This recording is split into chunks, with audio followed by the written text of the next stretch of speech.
Searching for the best Ben 10 game, I wondered if Ben 10 Omniverse might be better than Ben 10 Ultimate Alien Cosmic Destruction. I asked this question in the channel's community, and more than 5,000 people thought so I took on the task of comparing them in a video game versus. Please watch until the end and share your thoughts in the comments. I'll be quiet for a month, so let's begin.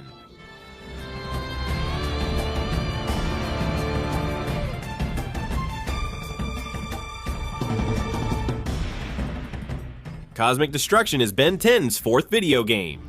It's the first to let us transform the aliens we controlled, and it wasn't just any transformation, it was their ultimate form. These incredible maximized aliens with which we could destroy everything in our path. Cosmic Destruction was able to present us with 5 ultimate versions and 7 epic aliens we could fight with. Omniverse is the 6th Ben 10 game and a pioneer in the franchise, which took a risk with a somewhat complex story involving time travel and timelines. In addition, it was the first to give us a battle partner, Rue, whom we could troll whenever we wanted. The alien factor was super important. Many of us hoped that our favorite alien could be present. It was interesting to see which of Ben's aliens we could use in the video game, though Cosmic Destruction is still the favorite. They even introduced us to the ultimate versions of Humongosaur, Swampfire, Spider Monkey, Big Chill, and Echo Echo. It also introduced 6 new aliens: Amphibian, Armadillo, NRG Terraspin, Water Hazard, and Ultimate Big Chill, who is sure to get all the attention. At the end of the Omniverse video game, we met Ben's aliens at ages 10 and 16, and they'll be the same ones. They debuted Shock Squatch, Crash Hopper, Ball Weevil, Feedback, Blocks, and Gravitack, decent aliens that turned out disappointing. They were next to Way Big and the 5 from the Andromeda Galaxy. For debuts, Cosmic Destruction wins for aliens. Both had an issue, and for me, the Supremes were the game's strongest aspect. They were used during specific times to fight bosses or mini-bosses for a set duration. In Omniverse, the aliens stayed the same, only their skins changed. It was really disappointing not to be able to use Feedback with Big Ben, although if I think about it, it didn't really matter that much, since this wasn't the Feedback from the original series. In the game, he was a chicken. Although Omniverse had one more alien than Cosmic Destruction, it's still not enough to beat this epic alien lineup, which I hadn't really considered before. He oversaw video game development because he believed it didn't matter. After some research, I found that Papaya Studios and Monkey Bar Games are closely tied to the latest games, with Monkey Bar Games responsible for Ben 10 Omniverse and Ben 10 Alien Force, which are currently ranked last. With weak stories, unappealing gameplay, and an incomplete feel, Omniverse took a risk using time travel and timelines, requiring missions in different eras to stop malware. Cosmic Destruction takes us on a quest for the Potus Altaris, an artifact created by the ancient Galvans and sent to Earth centuries ago. A mad Galvan needed it to conquer the universe. Said this way, both stories sound good, but in reality, in Omniverse you don't know anything about what's going on. Not until 2.5 hours into the game do they finally bother to explain to you what's happening and what you have to do. In Cosmic Destruction, they reveal what's happening at the 45-minute mark. Although the stories are a bit confusing, it feels different. Let me explain. You need to find the Potus Altaris, which is split into 3 or 4 parts.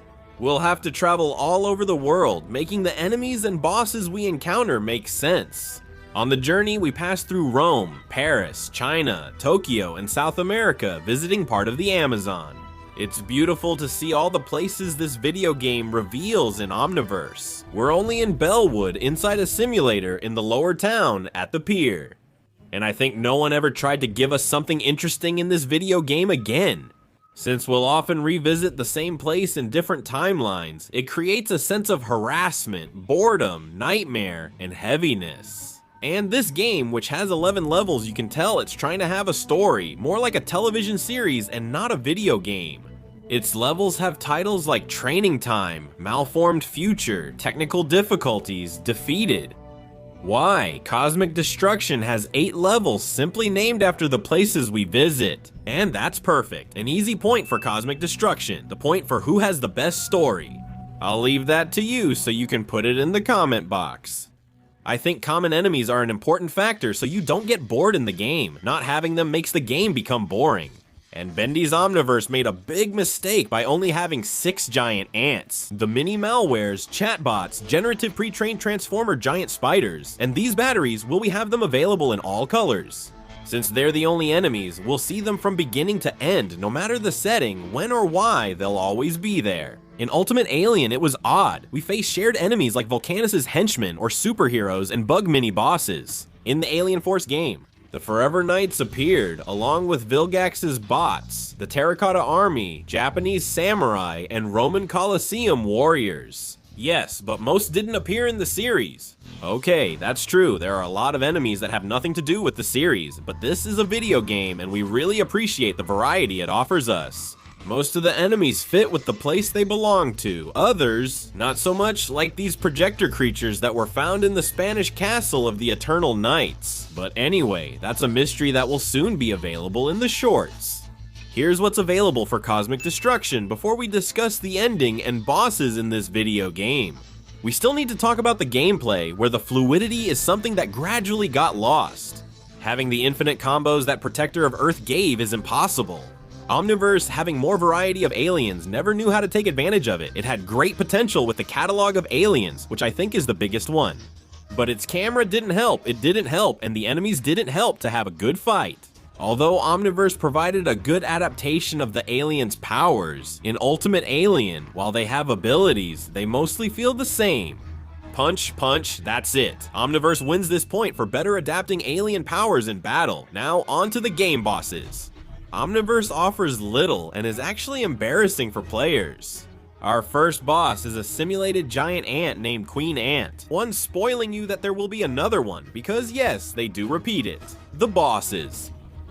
The bosses are not a challenge, they have nothing to do with the place you're in or the mission you're doing. Kyber is the biggest disappointment, suddenly appearing and confronting you with 3 predators. And when you think you're gonna have a more epic battle against him, he just leaves because Ben is winning, right? That's not how things are done. Omniverse Cosmic Destruction, with 3 more bosses than Omniverse, doesn't do a good job either, most boss battles. You don't really fight them, your powers let you defeat them. Some are disappointing, like General Terracotta, since you eliminate them in cutscenes, while others require solving puzzles. Omniverse is a game where you can fight bosses. When it comes to cutscenes, it's definitely worth applauding. Points for both the bosses and the great quick-time events. There will be no doubt at the end, Omniverse introduced the game's first double boss, where we fought 2-dimensional malwares. In a crazy battle that's so good it makes me sad to lose. Because Cosmic Destruction delivers the biggest, most epic battle I've seen yet. We'd never had the chance to fight something this big, and now we can battle another creature like it. In the middle of a city, destroying ships, taking down helicopters, and dodging attacks and cosmic storms. Wow, it's amazing, totally worth it, and it's the best final boss. In Cosmic Destruction, Ben gets the POTUS from Tiaris, but then loses his power. In Omniverse, after a huge battle, everyone forgets he saved the universe again, and the endings are pretty bad. The Alien Supremacy video game wins over the Ben 10 Omniverse game. If you'd like to see another video game comparison, let me know in the comments section. Those with the most likes will be considered for future videos. The next video will cover Ben 10 Omniverse 2, which will likely disappoint you before it ends. I would like to thank these people who support the channel. And by the way, let me tell you that I'm Frio10mil and I'll see you next time. Goodbye.